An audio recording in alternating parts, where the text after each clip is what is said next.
Assalamualaikum warahmatullahi wabarakatuh.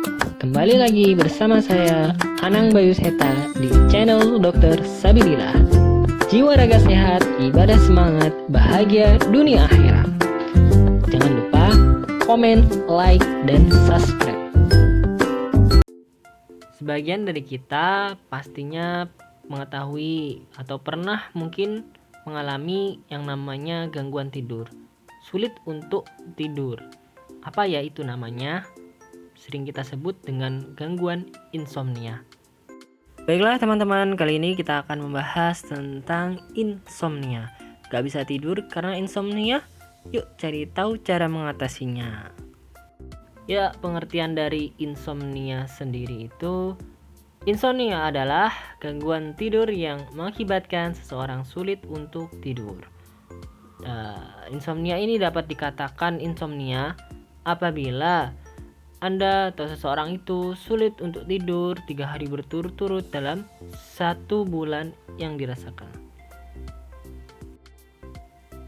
Pada seseorang yang mengalami insomnia akan mendapati gejala sebagai berikut.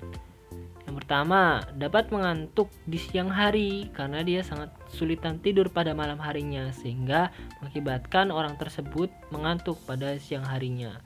Terus yang kedua, dapat mudah lelah saat beraktivitas.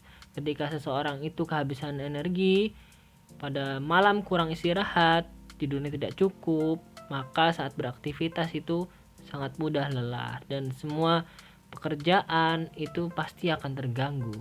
Yang ketiga, sulit untuk konsentrasi. Ketika kita capek pikirannya karena kurang istirahat pada malam harinya, otomatis konsentrasi kita akan berkurang, akan menurun, sehingga pekerjaan semuanya juga ikut terganggu.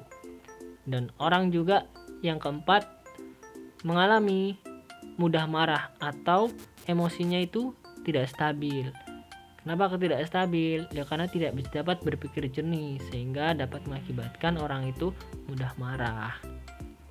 Dan yang kelima adalah mengalami penurunan atau gairah seks ya. Penurunan gairah seks itu bisa menurun karena dia malas, energi nggak ada, metabolisme dalam tubuh kacau, sehingga untuk gairah seks sendiri itu juga dapat menurun.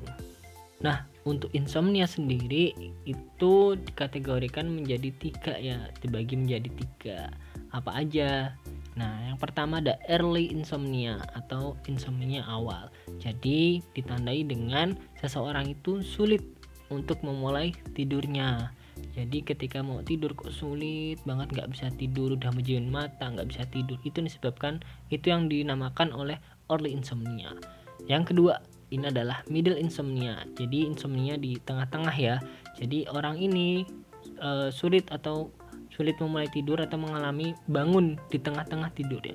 Bisa aja nggak cuma sekali, bisa 2 kali, 3 kali, 4 kali, dikit-dikit bangun, dikit-dikit bangun. Nah, itu untuk middle insomnia. Dan yang ketiga adalah late insomnia. Yang namanya late insomnia ini ketika orang itu sudah mulai tidur bisa, waktu tidur bisa cepat banget bangunnya.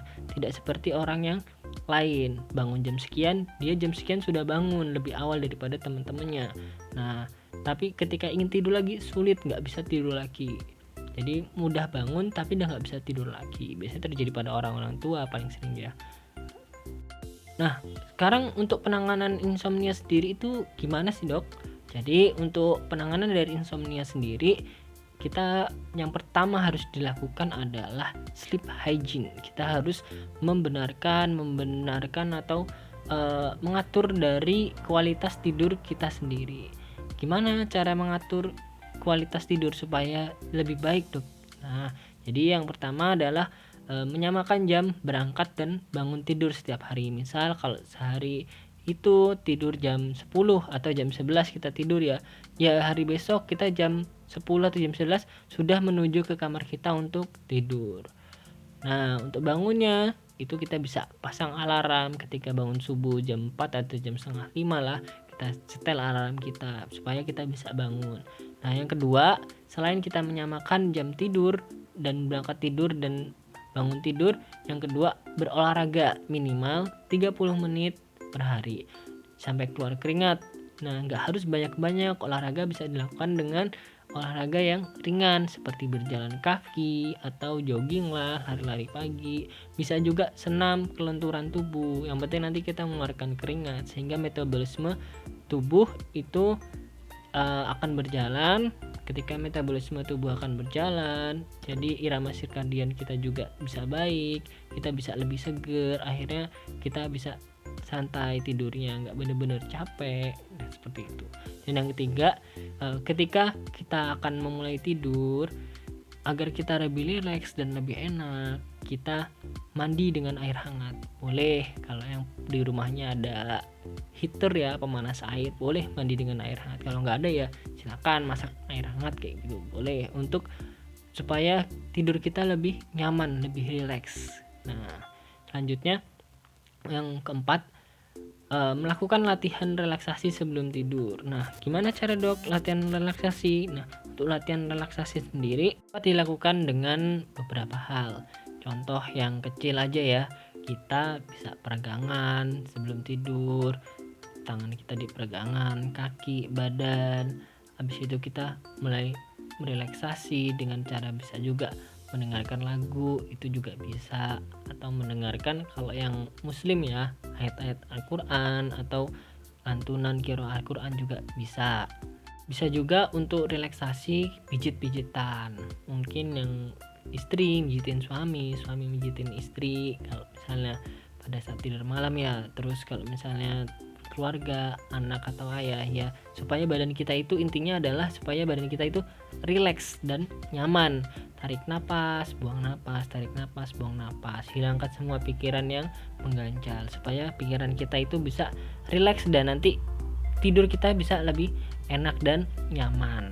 Dan selanjutnya yang ke 5 itu untuk lingkungan kita ya. Dari segi lingkungan, dari mulai cahaya kita agak redupkan. Kalau memang biasa tidur dengan kondisi gelap ya, kita redupkan cahaya lampu di kamar. Bisa juga pakai lampu tidur. Nah, selain itu juga untuk mengkondisikan dari suhu ruangan. Kalau memang dia biasa tidur di tempat yang dingin, ya bisa pakai AC atau kipas angin. Tapi kalau misalnya dia nggak bisa tempat yang dingin atau dia butuh kehangatan, bisa juga pakai jaket ketika tidur itu. Yang penting dia untuk tidurnya bisa nyaman, senyaman mungkin. Keenam, ini yang paling penting juga ya, yang paling sering kita temui, itu hindari bermain gadget saat menjelang tidur. Karena apa? Ketika kita sedang bermain gadget, otomatis kita akan lebih sering terjaga karena otot-otot syaraf kita itu nggak rileks melihat gadget, apalagi dari cahaya lampu, dari cahaya gadget kita yang masuk ke mata itu kan terus menerus memberikan rangsangan terhadap mata kita, sehingga kita akan sulit untuk tidur, apalagi berpikir terhadap apa yang kita lihat. Contoh ya, bisa melihat dari Instagram, itu lihat sana, oh ada berita ini, ada berita ini, jadi kita nggak rileks, kita terus berpikir, akhirnya sulit untuk memulai tidur. Dan yang ketujuh, tidak kalah penting, kita untuk tidak minum kopi atau alkohol sebelum tidur, karena kopi dan alkohol ini adalah zat-zat atau golongan stimulan, jadi kita akan lebih terjaga. Jadi kalau kita mau tidur minum kopi atau alkohol malah lebih sulit untuk tidur. Makanya untuk menghindari, tidak minum kopi dan minum alkohol, cukup minum air putih aja. Nah, yang tidak kalah penting, tips terakhir, terutama lebih khusus yang bagi beragama Islam ya, itu untuk membaca Al-Quran sebelum tidur. Bisa juga murajaah dari yang mempunyai hafalan-hafalan, itu bisa bikin rileks dan santai.